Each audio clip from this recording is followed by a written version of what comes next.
Welcome everyone. Today we are going to start our new chapter that is called tissues.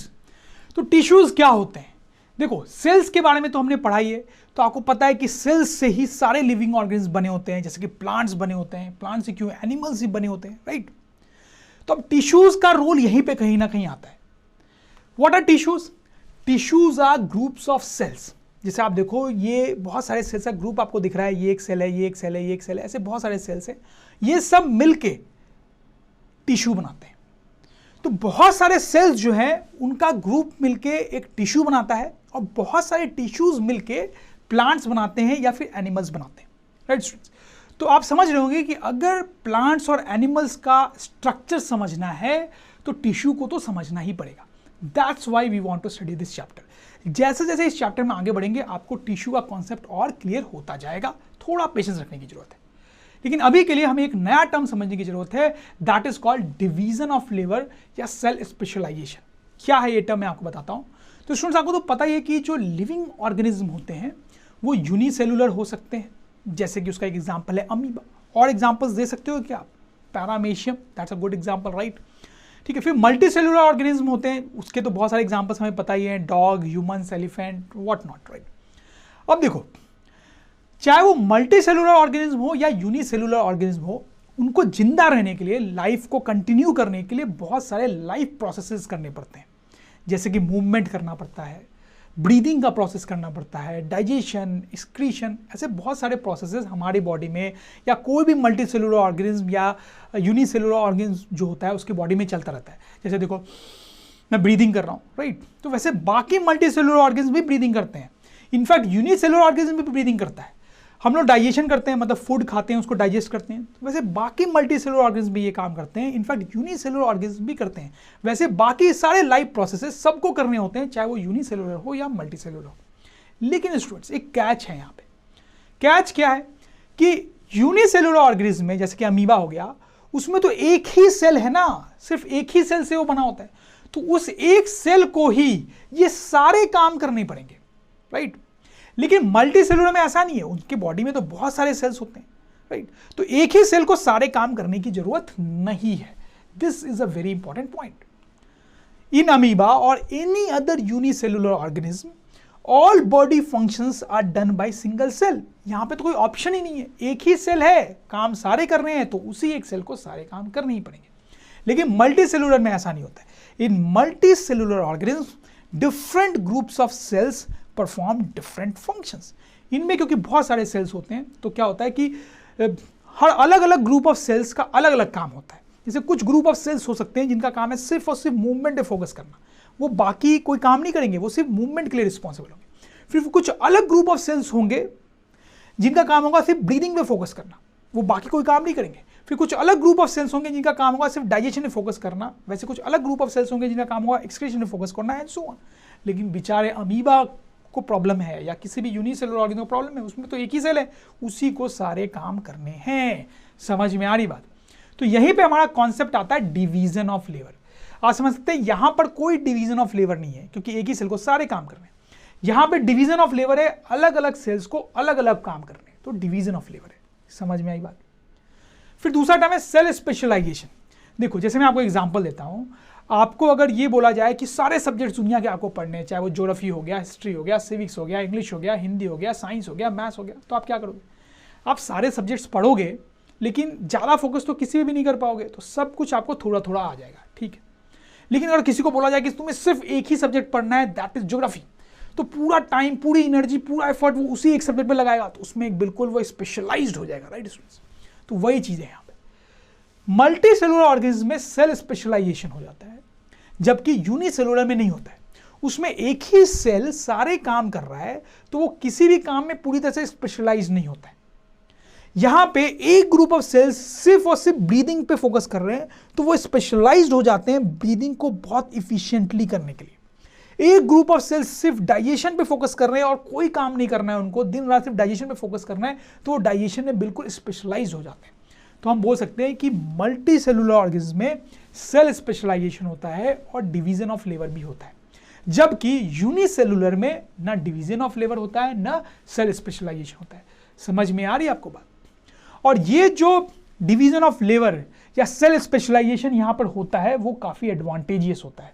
क्या advantage है उसका? Advantage of division of labour in multicellular organism, a different group of cells are specialised in doing different job, so any work is done much more efficiently compare to unicellular organism, जैसा कि मैंने आपको पहले भी बताया, right students. इसलिए multicellular organism जो होते हैं वो मच मोर इफिशिएंट होते हैं, मच मोर पावरफुल होते हैं, क्योंकि उनमें अलग अलग सेल्स स्पेशलाइज होते हैं अलग अलग काम करने के लिए बहुत अच्छे से।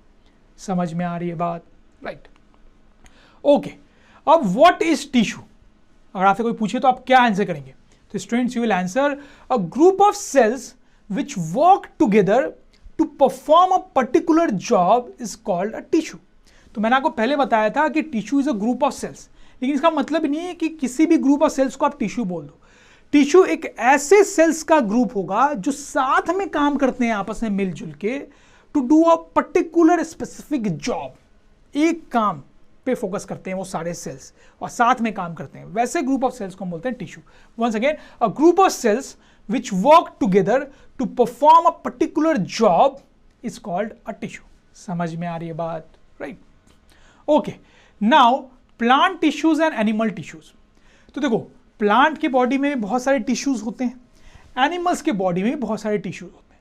तो मेरा क्वेश्चन है आपसे कि आपको क्या लगता है, क्या प्लांट के बॉडी में जो टिश्यूज होते हैं और एनिमल्स के बॉडी में जो टिश्यूज होते हैं वो सेम टाइप के होते होंगे या अलग टाइप के होते होंगे? क्या लगता है आपको? सोचें। देखो, प्लांट्स और एनिमल्स में बहुत सारे डिफरेंसेस हैं, और क्योंकि उन्हें बहुत सारे डिफरेंसेस हैं तो इसका मतलब है कि उनके टिश्यूज भी अलग होते होंगे। कैसे डिफरेंसेस है प्लांट्स और एनिमल्स में, आपको ऐसे पता ही है, लेकिन कुछ डिफरेंसेस मैं आपको याद दिलाता हूं। पहला, प्लांट्स आर फिक्स्ड, उनको नागपुर से पूना नहीं जाना होता है कभी, right? But animals are not fixed, उनको एक जगह से दूसरी जगह, एक सिटी से दूसरी सिटी जाना होता है, राइट? तो काफ़ी डिफरेंस है दोनों में देखा जाए तो। फिर प्लांट्स में नॉन यूनिफॉर्म ग्रोथ होता है। देखो, हो सकता है कि प्लांट की ये स्टेम बहुत लंबी हो जाए लेकिन बाकी स्टेम्स उतनी लंबी ना हो सकता है, तो नॉन यूनिफॉर्म ग्रोथ हो सकता है। एनिमल्स में ऐसा नहीं होता है, उनमें हमेशा यूनिफॉर्म ग्रोथ ही होता है। क्या आपने ऐसा देखा है कि टाइगर अगर बड़ा हो रहा है तो उसके आगे वाले लेग्स जो हैं वो बड़े हो जाएं और पीछे वाले छोटे ही रह जाएं? नहीं, जिस प्रोपोर्शन में ये लेग्स बढ़ेंगे उसी प्रोपोर्शन में ये लेग्स ही बढ़ेंगे। ऐसा नहीं हो सकता कि टेल बहुत लंबी हो जाए मुंह छोटा ही रह जाए, राइट? सब कुछ प्रोपोर्शन में बढ़ता है। तो प्लांट्स में तो नॉन यूनिफॉर्म ग्रोथ होता है, लेकिन एनिमल्स में यूनिफॉर्म ग्रोथ होता है। Plants obtain food by photosynthesis. आपको तो पता ही है कि सनलाइट लेते हैं प्लांट्स, फिर फोटोसिंथेसिस प्रोसेस होता है, उससे वो फूड बनाते हैं। लेकिन एनिमल्स के साथ तो ऐसा नहीं होता है। मैं तो नहीं जाता हूँ सनलाइट में, ठीक है, फूड बनाने के लिए, कि सनलाइट मेरे पे गिरी और मैंने उससे फूड बना लिया, उसी को खा पी के मैं जिंदा रहता हूँ। ऐसा तो नहीं होता एनिमल्स के साथ। एनिमल्स क्या करते हैं, वो दूसरे प्लांट्स या दूसरे एनिमल्स को खाते हैं। तो animals depend on other animals and plants for food, जबकि प्लांट्स के साथ ऐसा नहीं है, वो अपना फूड खुद फोटोसिंथेसिस से बनाते हैं। Plants have simpler body structure, सही बात है, और एनिमल्स का कंपैरेटिवली कॉम्प्लेक्स बॉडी स्ट्रक्चर होता है, मतलब प्लांट्स ज़्यादा कॉम्प्लेक्स होता है। तो कहने का मतलब ये है कि प्लांट्स में और एनिमल्स में बहुत सारे डिफरेंसेस हैं, तो नेचुरल है कि उनके टिश्यूज और उनके टिश्यूज अलग टाइप के होते होंगे। ये हमारे लिए थोड़ी सी बैड न्यूज़ है। बैड न्यूज़ ये इसलिए क्योंकि अगर दोनों के टिश्यूज अलग टाइप के होते हैं तो दोनों को अलग अलग पढ़ना पड़ेगा, राइट? अगर सेम टाइप के होते तो एक ही बार पढ़ लेते दोनों को, लेकिन हाँ, दोनों को अलग अलग पढ़ना पड़ेगा। तो पहले कौन सा पढ़ेंगे? ऑब्वियसली प्लांट टिश्यूज को, क्योंकि वो थोड़े सिंपल होते हैं। उसके बाद हम एनिमल टिश्यूज पे आएंगे। तो let us start studying plant tissues, right students? अब देखो, प्लांट की बॉडी में बहुत अलग अलग टाइप के टिश्यूज होते हैं, उनको हम अब कैटेगराइज करेंगे। तो प्लांट के बॉडी में जितने भी टाइप के टिश्यूज होते हैं उनको आप दो कैटेगरीज में डिवाइड कर सकते हो। ध्यान देंगे, एक है meristematic tissue, please note the spelling, meristematic tissue. दूसरा है परमानेंट टिश्यू, मतलब प्लांट की बॉडी में बहुत टाइप के टिश्यूज होते हैं, आप उनको दो कैटेगरी में डिवाइड कर रहे हो। एक बोल रहे हो आपकी मेरिस्मेटिक टिश्यू, बहुत सारे टिश्यूज आएंगे इस कैटेगरी में, और बहुत सारे टिश्यूज आएंगे इस कैटेगरी में परमानेंट टिश्यू, समझ लो। फिर इनको भी फर्दर कैटेगराइज किया जाता है। मेरिस्मेटिक टिश्यू भी तीन टाइप के होते हैं, apical, lateral, intercalary, right? Permanent tissue दो टाइप के होते हैं, सिंपल एंड कॉम्प्लेक्स। फिर ये सिंपल भी कई टाइप का होता है, पैरेन्काइमा, कोलेन्काइमा, स्केलेन्काइमा, प्रोटेक्टिव। कॉम्प्लेक्स जो होता है वो भी दो टाइप का होता है, फाइलम एंड जाइलम। प्रोटेक्टिव जो है वो फर्दर दो टाइप का होता है, एपिडर्मिस एंड कॉक। So this is the entire classification of plant tissues.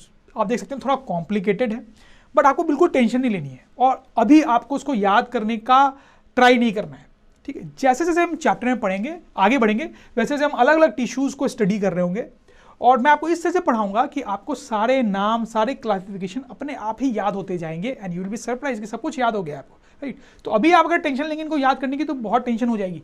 अभी टेंशन ना लें, अभी बस आप जैसे मैं पढ़ा रहा हूँ वैसे वैसे आप आगे बढ़ें। तो अभी बस आप दो याद कर सकते हो, एक meristematic tissue and permanent, right. चलो अब हम एक एक करके सबको स्टडी करना शुरू करते हैं। तो सबसे पहले हम देखेंगे मेरिस्मेटिक टिश्यू के बारे में, right. So let's talk about meristematic tissue. Meristematic tissue, उसकी स्पेलिंग पे ध्यान देंगे, वहां पे गलती होती है। मेरिस्मेटिक टिश्यू को सिंपली कई बार मेरिस्टेम भी बोलते हैं, दोनों एक ही बात है। आप मेरिस्मेटिक टिश्यू बोलो या meristem, okay fine. Responsible for growth in plants, तो बड़े इंपॉर्टेंट काम करते हैं ये। आप देखो प्लांट्स जो होते हैं उसके स्टेम्स इस तरह से ग्रो करते हैं, रूट्स ग्रो करते हैं, तो इन सब ग्रोथ के लिए कौन रिस्पॉन्सिबल होता है? Meristematic tissue. प्लांट्स में जितने भी टाइप के ग्रोथ्स होते हैं उन सब के लिए मेरिस्मेटिक टिश्यू रिस्पॉन्सिबल होता है। Very important point, meristematic tissue is responsible for growth in plants. Present at locations where plant grows, तो क्योंकि बहुत ऑब्वियस सी बात है कि क्योंकि वो ग्रोथ के लिए रिस्पॉन्सिबल है तो प्लांट्स में वहां पे पाए जाएंगे जहां पर ग्रोथ ज्यादा होती है।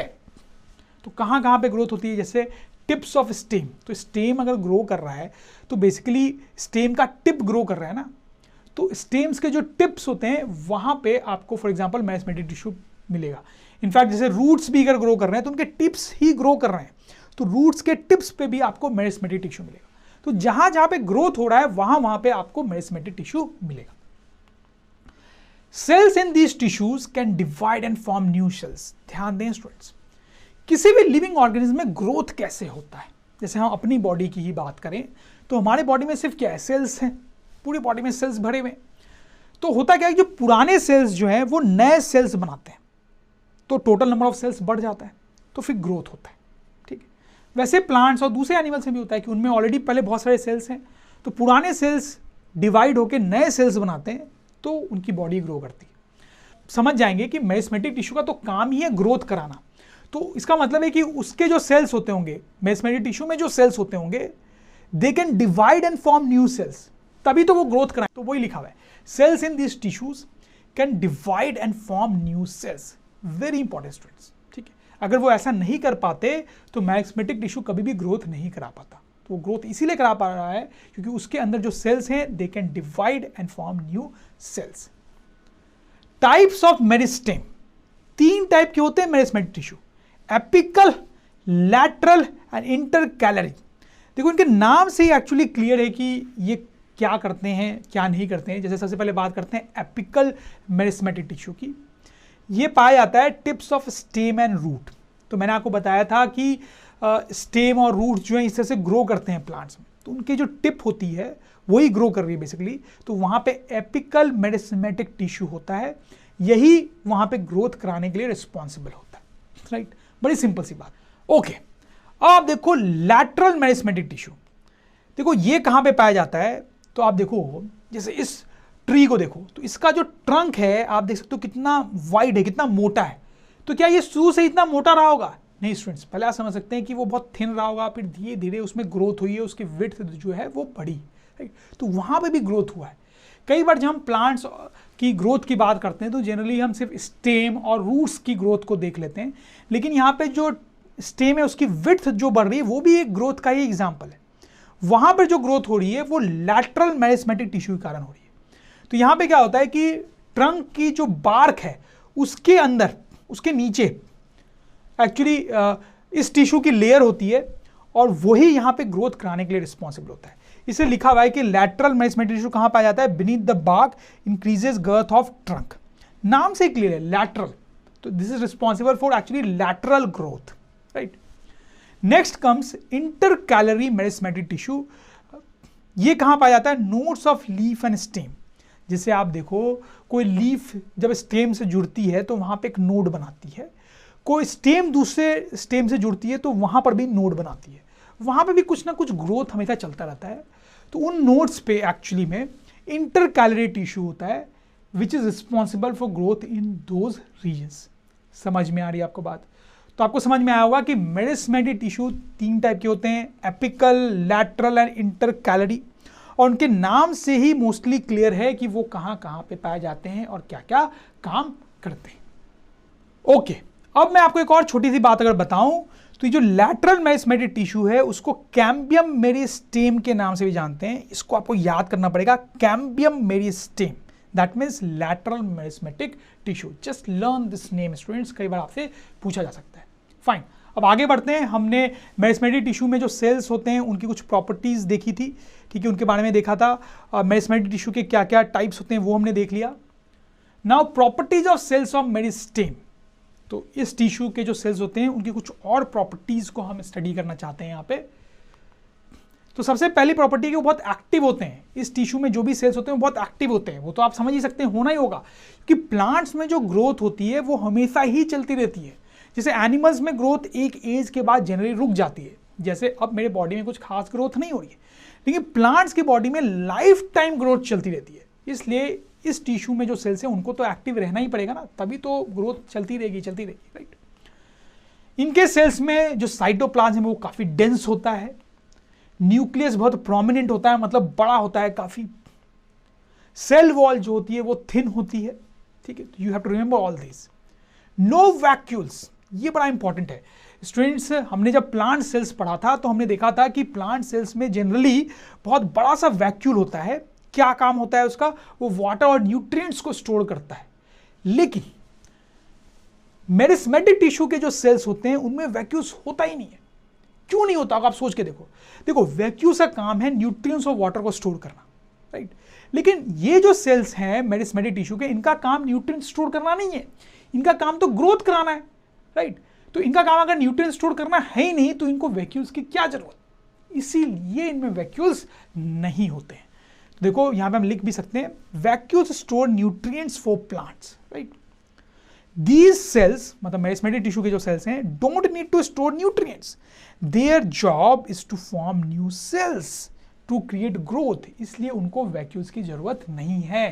तो this is the most important point कि मेरिस्टेमेटिक टिश्यू के जो सेल्स होते हैं उनमें वैक्यूल्स प्रेजेंट नहीं होते। हालांकि ज्यादातर जो दूसरे सेल्स होते हैं प्लांट्स में उनमें वैक्यूल्स होता है, राइट।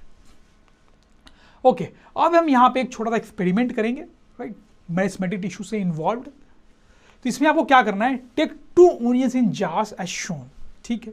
अच्छा, आप देखो दोनों ओनियंस के जो आपको हेयर लाइक स्ट्रक्चर्स दिख रहे हैं ना, वो एक्चुअली उनके रूट्स होते हैं। क्या होते हैं? रूट्स होते हैं उनके।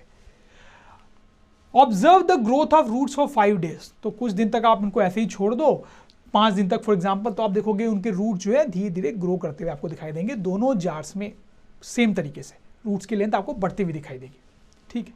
अब आपको क्या करना है, important point, cut the tips of the roots of onions in jar 2, ठीक है। जार 2 के जो ओनियन है उनके हेयर्स के टिप्स काट देने हैं, बस थोड़ा थोड़ा टिप्स काट देना है, दूसरे वाले को डिस्टर्ब नहीं करना है। और फिर कुछ दिनों तक आपको दोनों जार में जो हेयर्स हैं ओनियंस के उनकी ग्रोथ को ऑब्जर्व करना है। Observe the growth of roots for next few days. क्या लगता है आपको? आप बताओ मुझे, आप मेरिस्टेमेटिक टिश्यू पढ़ चुके हो, अब मुझे बताओ कि अब आपको दोनों हेयर से ग्रोथ में कुछ डिफरेंस नजर आएगा? क्या आएगा स्टूडेंट्स? आप शायद समझ रहे होंगे, roots in jar 2 stop growing, लेकिन जार 1 में अभी भी रूट्स ग्रो करते हुए आपको दिखाई देंगे, 2 में नहीं। ऐसा क्यों हो रहा है? बड़ा सिंपल है, हमने पढ़ा था कि रूट्स के टिप्स जो होते हैं उसमें एपिकल मेरिस्टेमेटिक टिश्यू होता है। कौन सा? एपिकल मेरिस्टेमेटिक टिश्यू होता है। तो इसमें तो आपने रूट के टिप्स काट दिए, तो टिप्स काट दिए तो एपिकल मेरिस्टेमेटिक टिश्यू भी हट गए, तो अब ग्रोथ हो ही नहीं सकता। दूसरे वाले में जार 1 में एक्चुअली उसमें आपने टिप नहीं काटा है, तो टिप में मेरिस्टेमेटिक टिश्यू है, एपिकल मेरिस्टेमेटिक टिश्यू है, वो ग्रोथ क्रिएट कर रहा है।